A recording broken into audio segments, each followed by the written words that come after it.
Como podemos ver en la experiencia 1, contamos con unos objetivos, que es diseñar un oscilador Colpitts de acuerdo a las especificaciones de la tabla, en este caso esta tabla. Nosotros somos el mesón 4 y tendremos una frecuencia de diseño de 250 kHz con un voltaje pico de aproximadamente 8 voltios. Vamos a verificar los valores experimentales y compararemos con los teóricos y los de simulación.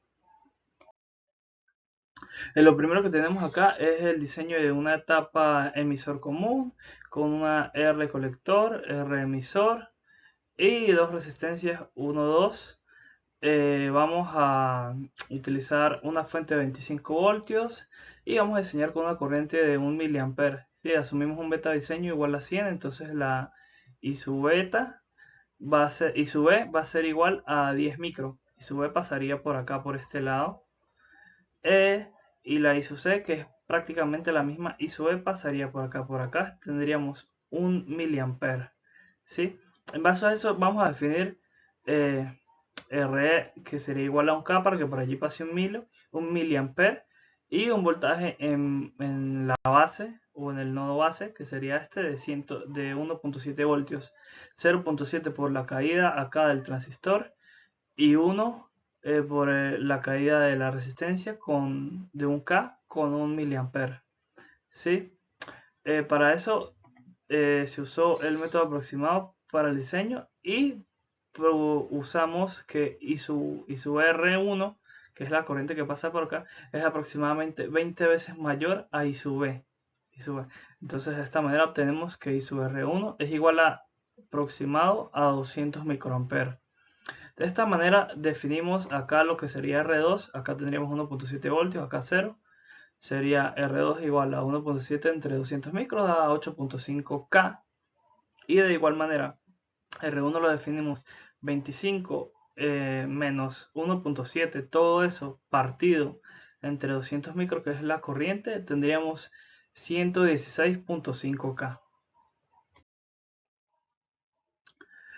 Para polarizar en el punto Q y lograr una máxima excursión, definimos el voltaje colector emisor como 12.5 voltios.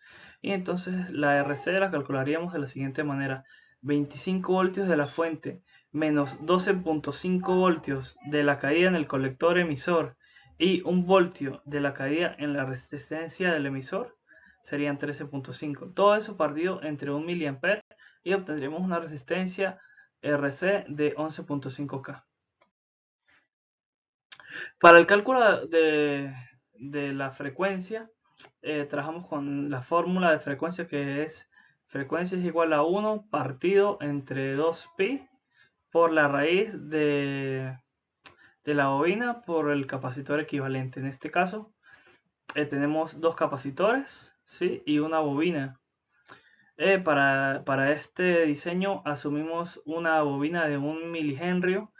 Y en base a eso calculamos los valores de capacitancia con un capacitor equivalente. Acá lo tenemos.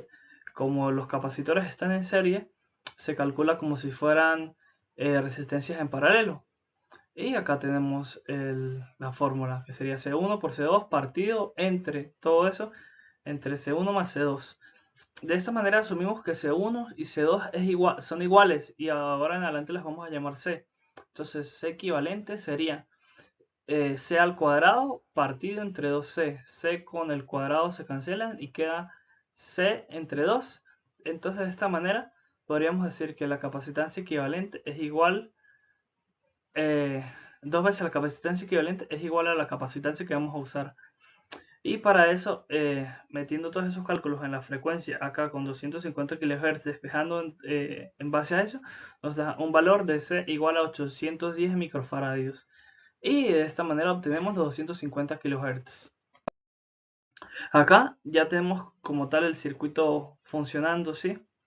Vemos que finalmente se conectan ambos circuitos con capacitores para evitar la mezcla de AC con DC. Se usa una etapa amplificadora emisor común con derivación con este capacitor que está acá, utilizando un transistor NPN 2N3904. Se utiliza también una configuración tanque tipo Colpitts para definir la frecuencia de oscilación del circuito, y polarizamos con 25 voltios nuestro circuito, ¿sí? Acá podemos observar que la caída de tensión que hay en el voltaje colector emisor es de 6.73 voltios, un poco diferente a la que obtuvimos, con la que diseñamos, que fueron 12.5 voltios, ¿sí? De igual manera, acá obtenemos que la corriente en DC, que es de aproximadamente 1.41 mili, varía con respecto a la que diseñamos de 1 mili, ¿sí? Igual acá podemos ver que el voltaje en el nodo B, o lo que sería el voltaje de la base, es aproximadamente 2 voltios, un poco más de los 1.7 que habíamos diseñado. En general, podemos observar que trabaja a una frecuencia de 243 kHz el circuito. Y acá tenemos la respuesta en el osciloscopio. Como podemos ver, al energizar se obtiene una señal que oscila con un voltaje pico de aproximadamente 16 voltios. Acá tenemos la diferencia de las dos trazas, ¿sí? La amarilla y la azul. Y podemos ver que una está ubicada en -9 y la otra en 7. Si esto lo sumamos y lo dividimos entre 2, da un voltaje pico de aproximadamente 8 voltios. Y de esta manera concluimos lo que es la experiencia número 1. Bueno, acá tenemos lo que es la experiencia número 2, que son señales generadas con el conversor digital análogo, ¿sí? Acá tenemos 8 entradas, las cuales van conectadas a este conversor digital análogo, el DAC 0808, y todo esto va a unas etapas de amplificadores que finalmente serán leídas en el osciloscopio que obtenemos acá. Como podemos ver, hay una regresión lineal de -8 a 8 voltios de decimal a binario, ¿sí? Acá tenemos el valor en binario, que es 127,5 más 15,9375 por el DEC, ¿sí? Y le metemos lo que es un cambiador de nivel, que acá tenemos la estructura de R1, R2, R3 y R4, y la respectiva fórmula de la ganancia.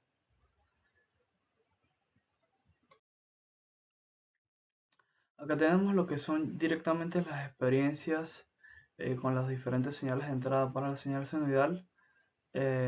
Escribimos todos estos valores en cada una de las entradas del conversor digital análogo, y eso nos lo transforma y nos los muestra acá, ¿sí? Acá podemos ver cómo oscila el circuito. De igual manera pasa con la rampa. Con la rampa tenemos estos valores, ¿sí? Y al ingresarse en el conversor nos va a representar esto en el osciloscopio, luego de las etapas de amplificación. De igual manera pasa con la señal triangular y con la señal cuadrada.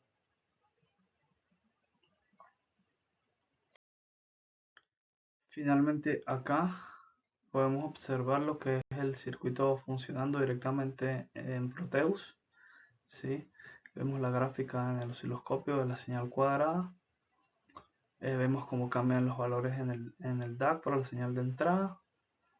Y vamos a visualizar directamente el patrón de pulsos que tiene cada una de las entradas del osciloscopio, ¿sí? Podemos ver que es el mismo para todos, porque bueno, ese es el caso de la señal cuadrada. Como podemos observar, es el mismo para todos.